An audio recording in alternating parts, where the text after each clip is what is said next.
안녕하세요. 주토피아 채널의 제이입니다. 오늘은 2023년 2월 개인연금 투자일지를 알아보겠습니다. 개인연금 투자일지는 매월 34만원씩 매년 400만원을 개인연금 계좌로 적립식으로 저축하고 있고요. ETF로 자산배분 포트폴리오를 꾸려서 투자를 하고 있고 매월 적립 후에는 포트폴리오 리밸런싱을 하고 있습니다. 2023년 2월 기준 개인연금 수익률을 살펴보면 2월일치 기준 연수익률은 5.7%였고요. 연수익금은 236만원으로 전달 대비 조금 회복을 했고 기간은 1월 1일서부터 2월 12일까지고 유튜브에 개인연금 투자일지를 올리기 시작한 게 2020년 1월 달부터인데 그때서부터 누적 수익률을 살펴보면 6.38%의 수익률, 누적 수익금은 227만원입니다. 개인연금 자산 현황 그래프로 살펴보면 왼쪽에 있는 그래프에서 파란색이 납입 원금이고요. 붉은색이 누적된 수익, 노란색은 누적 수익률을 나타내는데요. 누적 수익률은 2020년 1월 달에 100포인트에서 시작해서 현재 106.3% 정도 기록 중이고 납입 원금은 거의 34만원씩 매달 증가하는 거고 누적 수익이 납입 원금 위에 있을 때는 총 수익 중이고 납입 원금 아래로 내려가면 마이너스인데요. 현재까지 2020년 1월서부터 개인연금 투자일지를 기록한 이후에 누적 손실이 난 구간에는 코로나 위기였던 2020년 3월, 4월 정도가 마지막이었고 2020년 8월 달부터는 상승 전환해서 그 다음부터는 계속해서 마이너스 없이 수익 중이고요.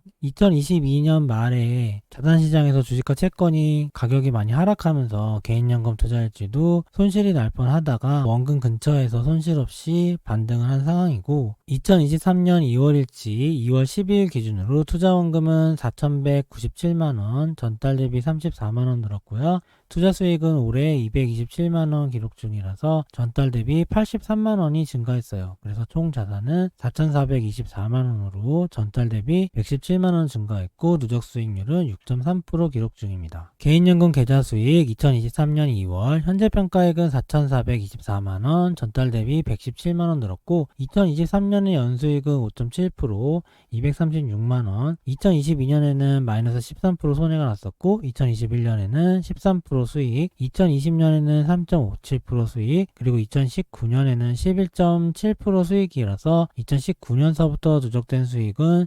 16.54%고 누적 수익금은 506만원이 되겠습니다. 2020년은 유튜브에서 개인연금 투자일지를 기록하기 시작한 해라서 누적 수익률 기록할 때 참고하고 있는 해고 2019년에는 개인연금은 ETF 자산 배분으로 투자하기 시작한 첫 해라서 저는 개인적으로 이렇게 기록을 가지고 있고요. 개인연금을 증권사 연금펀드 계좌에서 투자한 지가 2017년서부터고 2017년에는 펀드로 투자했었고 2018년 정도에 개인연금에서 ETF 투자를 할 수 있게 돼서 ETF로 2018년에 투자했었고 ETF로 자산 배분해서 투자하기 시작한 거는 2019년서부터고 계속 연수익이 플러스가 나다가 2022년에 처음으로 마이너스 손실이 났었고요. 이번에는 반등하고 있는데 어느 정도는 반등하는 수익이 나오지 않을까 생각하고 있고 최근에 업로드한 영상에서 2023년 디스인플레이션이 시작됐다고 업로드한 적이 있는데 연준의 금리 사이클로 봤을 때 2019년에 디스인플레이션 시기였었고요. 그때도 수익이 났었고 1년 내내 상승을 했던 장이었고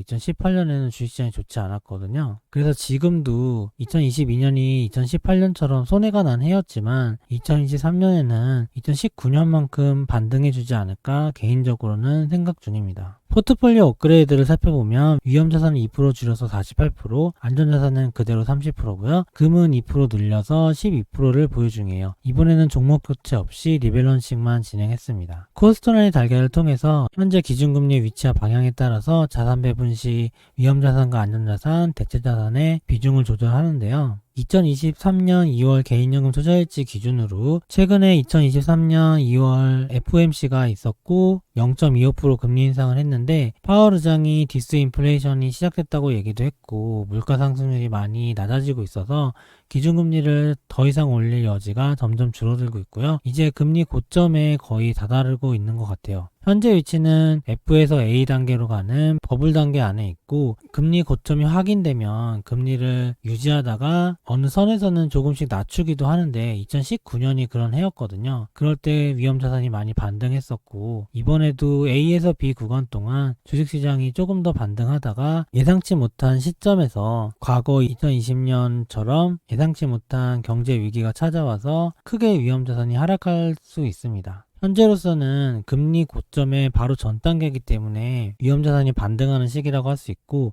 그래서 2023년의 목표는 금리 고점 A에서 버블의 최고점 단계에 진입하는 P까지 가는 동안 안전자산과 금과 현금 비중을 최대한 늘리고 위험자산을 이익 실현하거나 비중을 줄여서 앞으로 다가올 경제위기를 대비하는 해로 삼을 예정이고요. 예전 코로나 위기 때 주식시장이 거의 40% 정도 하락했었거든요. 미국, 한국 다 마찬가지였는데 코스피 같은 경우는 크게 하락했을 때 10년 전 가격이랑 코스피 지수가 같기도 했었어요. 그 정도로 크게 하락했는데 제가 투자하고 있던 미국 배당 포트폴리오나 개인연금 포트폴리오는 거의 손해가 없이 위기를 넘겼던 경험이 있고, 그 당시에 가장 크게 손해났을 때 개인연금이 마이너스 7%, 미국 배당 투자일지는 마이너스 3% 정도 손해가 났었고요. 개인연금의 손해가 컸던 이유가 개인연금에는 미국 장기채 ETF가 없었고, 그 당시에는 국채를 국고채라고 우리나라 국채도 가지고 있었는데, 경제 위기 시기에 달러가 상승하면서 원화로 된 채권은 크게 해칭을 못하더라고요. 그래서 개인연금 계좌가 미국 배당 계좌보다 조금 더 하락했던 경험이 있습니다. 현재로서는 위험자산 최종 목표는 40% 정도까지 생각하고 있고, 아까 48%로 낮췄잖아요. 앞으로 매월 리밸런싱 하는데 그달에 위험자산이 많이 반등하면 조금씩 비중을 낮출 생각이고, 위험자산을 40% 이하로 낮추지 않는 이유는 제가 생각하는 개인연금의 위험자산 비중은 40에서 70% 정도거든요. 40에서 70%만 돼도 위험자산이 거의 2배 가까이 상승하는 건데, 아무리 동적 자산 배분으로 자산의 비중을 조정한다 해도 주식이나 채권을 거의 다 팔고 사고 이렇게 비중을 조정하는 거는 너무 마켓 타이밍에 휘둘리기 때문에 제 기준으로는 그렇게까지는 하지 않고 위험자산 비중은 40%에서 60% 정도를 기본 베이스로 삼고 특정 구간에는 70%까지 위험자산을 높이는 전략으로 하고 있거든요. 이번 사이클에서도 40에서 60%를 왔다 갔다 했던 것 같고, 지금은 40%까지 낮춰가는 과정이라고 볼 수 있을 것 같아요. 개인연금 계좌 자산 현황 2023년 2월 12일 제 미래에셋 계좌 스크린샷 찍은 거고, 위험자산은 48%, 안전자산 30%, 금 12%를 보유 중이고 현금이 10%를 가지고 있고요. 주식은 크게 저는 10종목을 편입한다는 느낌으로 하거든요. 그래서 일반적으로 위험자산의 10분의 1이 한 종목의 비중인데, 그 중에서 좀 더 세분화해서 투자하고 싶을 때는 그 종목을 반으로 쪼개서 절반씩 투자를 하고 있어요. 그래서 주식은 종목별로 4.8%나 2.4%의 비중을 가지고 있고, 안전자산은 미국채 10년물만 하고 있어요. 30%를 보유 중이고, 금은 원래는 개인연금 계좌에 하지 않았는데 지난달부터 편입을 했고, 원래 예전에는 KRX 금계좌에다가 따로 했었고, 포스팅할 때는 금 없이 개인연금 계좌 안에 있는 주식 채권만 업로드 했었는데, 작년에 에이스 KRX 금 현물이라고 KRX 금계좌에서 투자하는 것과 비슷한 효과를 내는 현물 ETF가 생겨서 컨텐츠를 만들 때 개인연금 계좌에 금이 들어가 있는 모습을 좀 더 쉽게 보여드리기 위해서 개인연금 계좌에서 금현물 ETF를 매수했고요. 현금은 10%를 가지고 있는데 예전에는 다 원화 현금만 가지고 있었는데 달러 ETF를 넣어서 달러와 원화를 반반으로 현금을 보유하는 식으로 저번 달부터 하고 있고, 그래서 여기 코덱스 미국 달러 선물이 5%를 보유 중인 거고, 종목별로 살펴보면 조금 반등해서 손해가 조금 줄었는데 아직까지 국내 ETF들은 마이너스인 상황인 것 같아요. 타이거 200은 4.5% 마이너스, 중국도 아직 마이너스인데 차이나 CSI 300은 마이너스 9%, 차이나 항생테크는 마이너스 26% 손해 중이고, 국내 주식 타이거 200과 타이거 MSCI, 코리아 ESG 리더스 ETF는 손해 중이고, 미국채 10년물도 이번 달에 채권 수익률이 올라가면서 좀 하락한 것 같아요. 이 마이너스 6.3% 기록 중이고, 금 현물은 제가 리밸런싱 했던 시간에는 조금 올랐었는데 하루 이틀 사이에 좀 마이너스가 됐나봐요. 그래서 현재 마이너스 0.4% 기록 중입니다. 달러 선물이 조금 가격이 올랐고, 개인연금 투자를 하면서 생각보다 수익이 좋았다고 생각하는 ETF들이 있는데, 타이거 라틴 35 ETF랑 그리고 코제프 인도 니프티 50 ETF, 코덱스 선진국 MSCI 월드 ETF, 이 ETF들이 기대보다는 수익률이 항상 좋더라고요. 그리고 일본 ETF도 밖에서 들리는 뉴스에 의하면 일본 경제가 안 좋다고 하는데 생각보다 항상 수익이었던 것 같아요. 큰 수익은 아니었지만. 그리고 가장 성적이 좋았던 ETF는 아무래도 에이스 미국 와이드몹 가치주 ETF였고, 예전 2020년 초반 개인연금 기록을 봤을 때는 아마 타이거 나스닥 ETF 혼자서 수익을 많이 냈을 건데, 최근에 금리 인상기였고 가치주가 좋은 시기였기 때문에 에이스 미국 와이드모 가치주가 미국 나스닥 ETF보다도 더 수익이 난 상태에서 계속 운영이 되고 있습니다. 2023년 2월 포트폴리오 리밸런싱 구체적으로 살펴보면 국내 주식 타이거 200 ETF가 3주를 매도해서 총 65주, 국내 주식 타이거 MSCI 코리아 ESG 리더스 ETF가 19주를 팔아서 236주 보유 중이고요. 미국 지수 ETF 타이거 미국 나스닥 100 ETF가 3주를 팔아서 31주, 미국 지수 ETF 킨덱스 미국 S&P 500은 9주를 팔아서 163주, 미국 가치주 ETF 킨덱스 미국 와이드모 가치주는 9주를 매도해서 114주, 선진국 ETF인 코덱스 선진국 MSCI 월드는 6주를 매도 105주 보유 중이고, 선진국 ETF 타이거 일본 니케이 225는 4주를 매도해서 68주 보유 중, 선진국 배당 ETF 타이거 유로스탁스 배당 30은 4주를 매도해서 183주 보유 중이고요. 중국 ETF 타이거 차이나 CSI 300은 3주를 매도해서 107주, 중국 ETF 타이거 차이나 항생테크는 174주 그대로 보유 중이고, 신흥국 ETF 코세프 인도 니프티 50은 한 주를 팔아서 59주, 신흥국 ETF 타이거 라틴 35는 2주를 매수해서 287주를 보유 중이에요. 왼쪽에 있는 게 위험자산인데 거의 다 매도를 했고 위험자산 비중을 낮춰서 그런 거고, 리츠 ETF 타이거 미국 MSCI 리츠는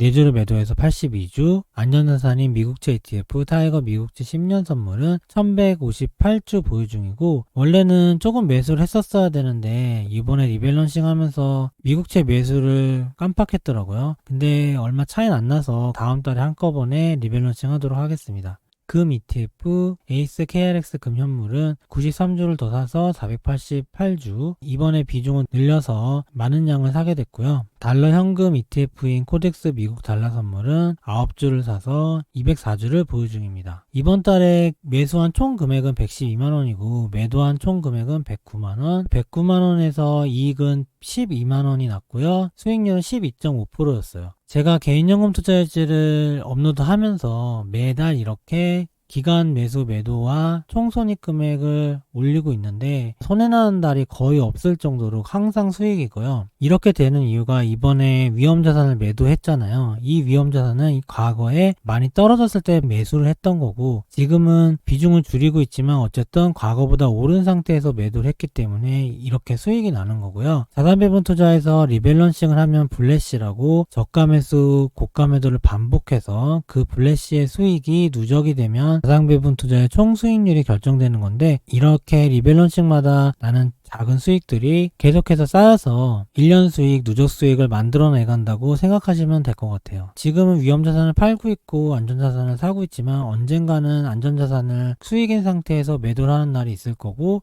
그때는 위험자산이 많이 떨어져서 위험자산을 크게 매수하는 날도 있겠죠. 개인연금 투자일지를 지속해서 보신 분들은 금리 인상 사이클마다 어떻게 비중이 조절되고 어떤 식으로 매매를 하고 있는지 조금 더 이해가 되실 것 같고요. 2023년 1월 들어서 다행히 주식시장이 반등을 했고 연준마저 디스인플레이션이라고 인정을 했기 때문에 주식시장의 반등이 조금 더 이어질 수 있는데, 개인연금 계좌의 수익률이 조금 더 올라가기를 바라면서 이번 영상을 마치겠습니다. 좋아요와 구독 부탁드립니다. 감사합니다.